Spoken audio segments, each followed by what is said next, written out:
继续来到云林，半暝就大雨，袂少菜农是透暝到田边去清水沟，就惊菜园会积水。一透早5点外就开始来抢收。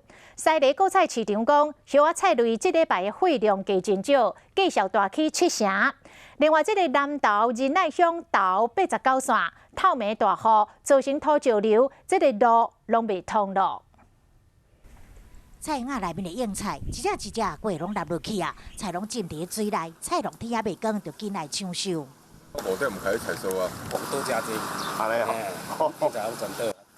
水上浸烂去，当卖处理菜剩6、7成，交货量减少。西螺果菜市场对18到21，叶仔菜类价小对1斤8块，起到15块。全部是起差不多3成，但是叶菜类，搁掺包心白啊，搁掺高丽菜，起差不多7成左右。 雨势除了伫云林、南投仁爱乡到89线，例行产业道路嘛，因为几天来降雨，出现土石流。石头到树基拢立落来，淹掉规条道路。虽然干部单位有派人前往清理，但是目前也是双向中断，无法度通行。